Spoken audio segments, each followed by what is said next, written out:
Good morning बच्चों। आज अपन lesson number 13 का 6वां टॉपिक पढ़ेंगे और हम ऑक्सीजन की बात कर रहे थे।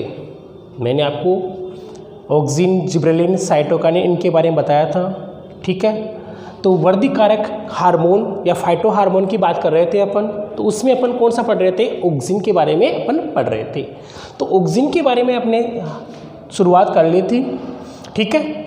और मानव मूत्र से ऑक्सीजन अलग किया गया था और IAA के समान जो पदार्थ होते हैं, चाहे प्राकृतिक हो चाहे कृत्रिम हो, उनको क्या कहा जाता है? ऑक्सीजन कहा जाता है, ठीक है।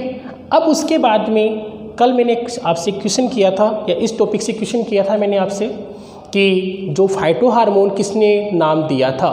तो थीमेन नामक वैज्ञानिक ने फाइटो हार्मोन के बारे में बताया था, ठीक है।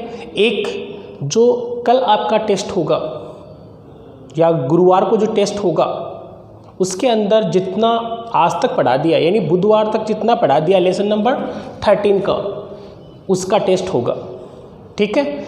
बुधवार तक जितना पढ़ा दिया है मैंने, वो गुरुवार को आपको टेस्ट हो जाएगा, ठीक है। अर्थात आपका सिलेबस लेसन नंबर 13 का जितना पढ़ाया बुधवार तक उतना होगा, ठीक है। और अब की बार है वो कमेंट 10 नंबर के होंगे और 10 नंबर का पेपर होगा, क्योंकि एक वीडियो संडे को नहीं डाली थी, इसके कारण 10 नंबर के कमेंट होंगे आपके और 10 नंबर का क्या होगा? आपका जो पेपर होगा वो होगा। तो जो भी कमेंट नहीं किए वो कमेंट भी आपको करने हैं। अब देखिए ऑक्सीजन की खोज की बात करते हैं। सर्वप्रथम खोज के लिए अलग अलग डिस्कवरी है इसकी। देखिए सबसे पहले है चार्ल्स डार्विन और फ्रांसिस डार्विन, इनके द्वारा अलग एक्सपेरिमेंट किया गया था। उसके बाद में आया था बोयसन और जेनसन, उसके बाद में पॉल के बाद में FW वेंट। इन्होंने ऑक्सीजन की खोज के लिए अपने अपने एक्सपेरिमेंट बताए, उन सब के बारे में पढ़ेंगे। तो सबसे पहले बात करते हैं चार्ल्स डार्विन और फ्रांसिस डार्विन के बारे में। तो चार्ल्स डार्विन और फ्रांसिस डार्विन है, उन्होंने सबसे पहले अपना जो प्रयोग किया था वो किस पे किया था? कैनरी घास पे किया था। किस पे किया था अपना एक्सपेरिमेंट? कैनरी घास पे किया था।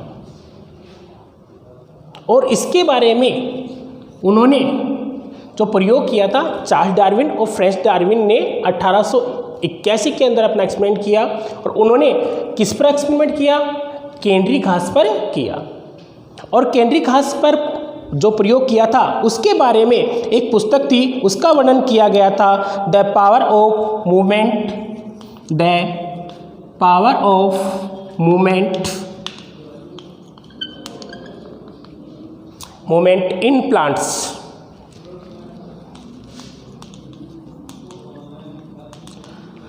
इस बुक में इन्होंने इसके बारे में बताया भी है, ठीक है। तो कैनरी घास पर इन्होंने क्या प्रयोग किया? इन्होंने प्रयोग किया, जब कैनरी घास है उसके शीर्ष भाग को क्या दिया जाए? प्रकाश दिया जाता है। क्या दिया जाता है? प्रकाश दिया जाता है। तो इसका प्रांकुर चोल का जो शीर्ष भाग है, ये कौन सा भाग है? शीर्ष भाग, प्रांकुर चोल का शीर्ष भाग, इसको यदि प्रकाश दिया जाता है तो ये प्रकाश की तरफ मुड़ जाता है।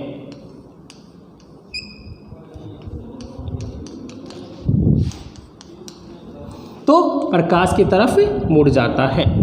तो चार्ल्स डार्विन और फ्रांसिस डार्विन ने किस पर प्रयोग किया था? कैनरी घास पर प्रयोग किया। और उसका वर्णन किसने बताया? The power of movement in plants book में इन्होंने वर्णन भी किया।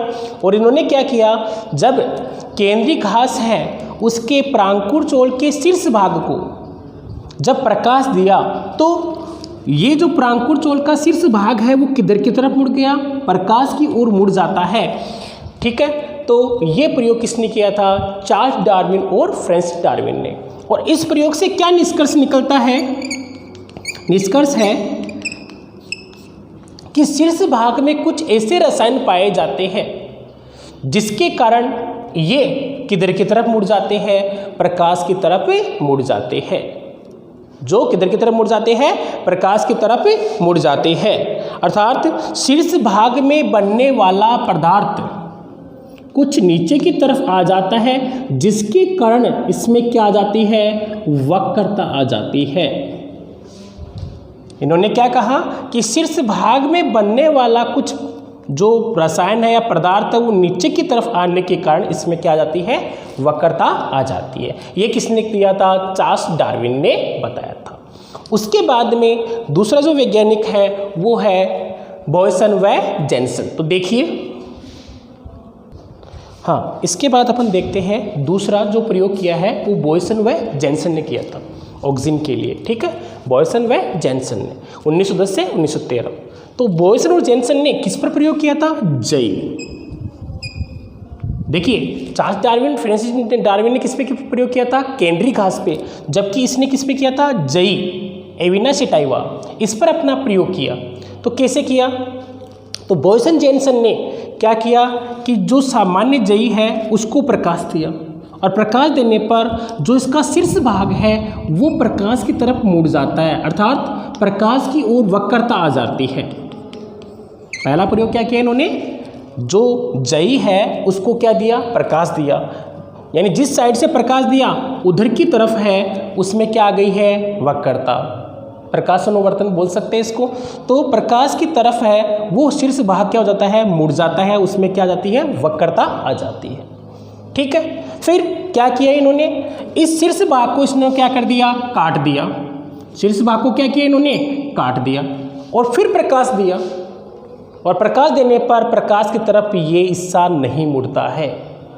ठीक है, पहले क्या किया, जब प्रकाश दिया तो वक्रता आ गई, और फिर शीर्ष भाग को काट दिया इन्होंने, और फिर प्रकाश दिया तो वक्रता नहीं आती है, अर्थात शीर्ष भाग है वो प्रकाश की तरफ नहीं मुड़ा। फिर क्या किया इन्होंने, तीसरा एक्सपेरिमेंट क्या किया, भाई पहला एक्सपेरिमेंट ये हो गया, उसके बाद दूसरा ये कर लिया। तीसरा एक्सपेरिमेंट इन्होंने क्या किया कि जो शीर्ष भाग है और नीचे वाला भाग है उसके मध्य क्या रखा, जिलेटिन का टुकड़ा रखा, और फिर क्या दिया, प्रकाश दिया। शीर्ष वाले भाग और नीचे वाले भाग के मध्य क्या रखा, जिलेटिन का टुकड़ा रख दिया, और फिर प्रकाश दिया, तो भी कौन सी क्रिया होगी, प्रकाश अनुवर्तन की क्रिया हो गई, यानी वक्रता आ जाती है। फिर लास्ट प्रयोग इन्होंने क्या किया, इन्होंने ये किया कि दो एक्सपेरिमेंट किए थे, फर्स्ट ये मान लीजिए और सेकंड एक और ये बना देता हूँ यहाँ पर। इन्होंने क्या किया, ये इसमें प्रकाश दिया तो इसमें क्या आ गई है, वक्रता आ गई।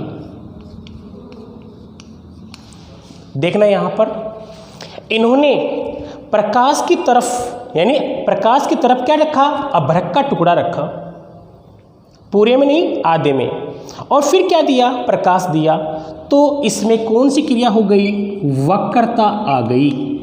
जबकि इसी प्रकार का दूसरा प्रयोग किया, उसने प्रकाश के विपरीत क्या रखा, अभ्रक रखा, तो उसमें क्या हुआ, वक्रता नहीं आई। दो एक्सपेरिमेंट हुए, इन दोनों को आप दोबारा देखना एक बार अच्छी तरह। देखिए यहाँ तक तो कोई दिक्कत है नहीं, यहाँ से कट किया तो प्रकाश की अनुवर्तन की क्रिया नहीं हुई, जिलेटिन टुकड़ा हुआ तो जिसके कारण क्या आ गई, वक्रता आ गई। अब यहाँ पर प्रकाश की तरफ और प्रकाश के विपरीत अभ्रक के टुकड़े रखे इन्होंने प्रयोग में, प्रकाश की तरफ और प्रकाश के विपरीत। जिधर प्रकाश की तरफ रखते हैं तो इसमें क्या आ गई है, वक्रता आ गई, जबकि प्रकाश के विपरीत जहाँ अभ्रक रखा है वहाँ पर वक्रता नहीं आई। तो इन्होंने क्या निष्कर्ष निकाला कि प्रकाश के विपरीत जब रखा गया है अभ्रक को, तो जो भी रसायन है वो पदार्थ नीचे की तरफ नहीं आते हैं और वक्रता नहीं आती है, जबकि प्रकाश की तरफ रखने पर जो रसायन है वो कहाँ आ जाते हैं, नीचे की तरफ, और इसमें क्या आ जाती है, वक्रता। ठीक है, दो प्रयोग हो गए हैं आपके चार्ल्स डार्विन, फ्रांसिस डार्विन के, दूसरे हो गए बॉयसन और जेन्सेन। दोबारा ध्यान कीजिए, चार्ल्स डार्विन ने किस पे प्रयोग किया था, केंद्रीय घास पर। उन्होंने प्रकाश दिया और प्रकाश तरफ मुड़ गया, तो उन्होंने क्या कहा, कुछ शीर्ष भाग में ऐसे रसायन है वो नीचे की तरफ आते हैं और जिसके कारण क्या आती है, वक्रता आती है। फिर बॉयसन और जेन्सेन ने ये प्रयोग किया किस पे, जई पर। फिर शीर्ष भाग काट दिया तो वक्रता नहीं हुई, अर्थात शीर्ष भाग में कुछ न कुछ ऐसे पदार्थ हैं जो वक्रता के लिए उत्तरदायी है। फिर जिलेटिन टुकड़ा रखा तो वक्रता आ गई, परंतु अभ्रक को प्रकाश की तरफ और प्रकाश के विपरीत रखा गया, तो जब प्रकाश की तरफ रखा गया तो वक्रता उत्पन्न होती है, और अभ्रक को प्रकाश के विपरीत रखा गया तो वक्रता नहीं होती है। इस प्रयोग से ये सिद्ध हुआ कि शीर्ष भाग में कुछ ऐसे रसायन हैं जो प्रकाश की विपरीत दिशा में नीचे की तरफ स्थानांतरित होते हैं। प्रकाश के विपरीत दिशा में नीचे की तरफ क्या होते हैं? स्थानांतरित होते हैं और वक्रता के उत्तरदायी होते हैं। तो दो प्रयोग हो गए। तीसरा कौन सा था? पोल ने सीधा यही कहा, केवल एक्सपेरिमेंट से ये बताया कि शीर्ष भाग में ऐसे रसायन होंगे वो नीचे की तरफ आते हैं और क्या करते हैं? वक्रता के लिए उत्तरदायी होते हैं। मतलब सेम इसी तरह एक्सपेरिमेंट किया और उन्होंने बताया, अपने प्रयोग से ये बताया कि शीर्ष भाग में ऐसे रसायन होते हैं जो नीचे की तरफ आने के कारण इसमें क्या आती है? वक्रता आती है। तो पोल के अनुसार ये कहा गया कि पादप के शीर्ष भाग में कुछ ऐसे रसायन होते हैं जो नीचे की तरफ आकर उसमें नीचे की तरफ आने के कारण उसमें क्या आ जाती है? वक्रता उत्पन्न हो जाती है। अब जो मुख्य है वो है एफ.डब्ल्यू. वेंट। हाँ, इसके बाद अपन देखते हैं जो चौथी खोज है वो है एफ.डब्ल्यू. वेंट की। एफ.डब्ल्यू. वेंट के बारे में अपन बात करते हैं, ठीक है। तो इसको ऑक्सीजन की खोज के श्रेय माना जाता है, यानी ऑक्सीजन की खोज का श्रेय किसे कहा गया है? एफ.डब्ल्यू. वेंट को कहा गया है, ठीक है। और इसने अपने प्रयोग जे के पर किया था। तो ऑक्सीजन की खोज का श्रेय किस विज्ञान को दिया जाता है? एफ.डब्ल्यू. वेंट को दिया जाता है। अब क्या किया इन्होंने एक्सपेरिमेंट में? उन्होंने जई है उसको क्या किया? पादप के शीर्ष भाग को काटा और उसको कहाँ डाल दिया? अगार पे डाल दिया। यानी ये जो प्लेट है वो किसकी प्लेट है? अगार। उसने शीर्ष भाग को काटकर शीर्ष भाग को कहाँ डाल दिया? अगार की प्लेट पर डाल दिया। अब इस अगार के इसने क्या किए? छोटे छोटे टुकड़े कर लिए। अगार के क्या कर लिए? छोटे छोटे टुकड़े। अब क्या हुआ देखना, आप ध्यान देना यहाँ पर। इसने शीर्ष भाग को काट दिया और शीर्ष भाग को कहाँ रख दिया? अगार पे रख दिया। अगार पे रखने के बाद में अगार के टुकड़े, इन शीर्ष भाग को काम में नहीं लिया इन्होंने। किसको लिया? केवल अगार को। अगार के छोटे छोटे टुकड़े काट दिए और इन टुकड़ों को अगर वापस जई पे लगाया गया तो वर्दी सामान्य वापस होने लगी। यानी जो वर्दी पीछे कर रहा था उसी प्रकार से वापस वर्दी करने लग गया, ठीक है। आपने क्या देखा? शीर्ष भाग को काटा, कहाँ डाल दिया? अगार पे। फिर अगार के टुकड़े छोटे छोटे किए इन्होंने और करके कहाँ डाले? इस पादप पर वापस लगाए तो पहले की तरह सामान्य वृद्धि होने लग जाती है। यानी जो पहले प्लांट ग्रोथ कर रहा था उसी प्रकार से वापस ग्रोथ करने लग जाता है, ठीक है। तो इन्होंने क्या कहा कि शीर्ष भाग में कुछ न कुछ तो था, यानी इस शीर्ष भाग में कुछ था, वो कहाँ पे चला गया? इस एगार प्लेट में चला गया। जैसे ही टुकड़े ऊपर रखे तो जो शीर्ष भाग में था वो कहाँ चला गया? एगार की प्लेट में चला गया और क्रिया सामान्य होने लग गई। और इसने ये कहा कि प्रकाश, जिधर प्रकाश रहता है उधर की तरफ ऑक्सीजन की मात्रा क्या रहती है? कम, जबकि अप्रकाशिक भाग यानी जहाँ प्रकाश नहीं गिर रहा है उस तरफ ऑक्सीजन की मात्रा क्या होती है? ज़्यादा, ठीक है। ध्यान देना, यहाँ पर क्या बताया मैंने आपको? जिधर प्रकाश गिरता है वहाँ ऑक्सीजन की मात्रा ज़्यादा, जिधर प्रकाश नहीं गिरता है, सॉरी, यहाँ पर जिधर प्रकाश गिरता है वहाँ पर ऑक्सीजन की मात्रा कम, और जिधर प्रकाश नहीं गिरता है यानी अप्रकाशिक भाग है उधर ऑक्सीजन की मात्रा क्या होती है? ज़्यादा होती है, ठीक है। तो इन्हें एक्सपेरिमेंट किया तो देखिए, जैसे ही इसने एगार के टुकड़े को रखा तो इसमें जो रसायन था वो नीचे की तरफ क्या हो गया? स्थानांतरित हो गया। अब स्थानांतरित होगा तो ये जो भाग है वो वृद्धि करेगा तो क्या आ जाती है? इसमें वक्रता आ जाती है। इसी प्रकार देख लो, अगर इधर रखेंगे तो इससे जो पदार्थ है वो कहाँ चला जाएगा? नीचे की तरफ आ जाएगा, और नीचे की तरफ आ जाएगा तो इसमें भी क्या आ जाएगा? मुड़ाव या वक्रता उत्पन्न हो जाती है, ठीक है। तो इस एक्सपेरिमेंट में आपने देखा प्रकाश देते हैं तो वक्रता आ जाती है, इस भाग को कट किया तो वक्रता नहीं आती है। फिर इसको कहाँ स्थानांतरित किया इसने, अगार के टुकड़ों पर। अगार को कहाँ स्थानांतरित किया इसने, वापस इस प्रकार से लगाया तो सामान्य वर्दी की क्रिया होने लग गई। इसका मतलब इनमें शीर्ष भाग में जो भी था वो कहाँ स्थानांतरित हो गया, इस अगार प्लेट में स्थानांतरित हो गया। ये एफ.डब्ल्यू. वेंट का प्रयोग है और इसने ये भी कहा कि अगार में था, जैसे प्लांट में दोबारा रखा वो कहाँ स्थानांतरित हो गया, नीचे की तरफ, और उसमें कौन सी क्रिया हो जाती है, वक्रता की क्रिया उत्पन्न हो जाती है। उसी प्रकार उन्होंने एक दूसरा एक्सपेरिमेंट भी किया। उन्होंने क्या, शीर्ष को अगार के दो टुकड़ों के मध्य अब्रेक प्लेट लगा दी और उसने क्या कहा, ये कहा कि प्रकाशिक भाग से अप्रकाशिक भाग में कितने प्रतिशत हार्मोन स्थानांतरित होते हैं, 65% हार्मोन क्या हो जाते हैं, स्थानांतरित हो जाते हैं।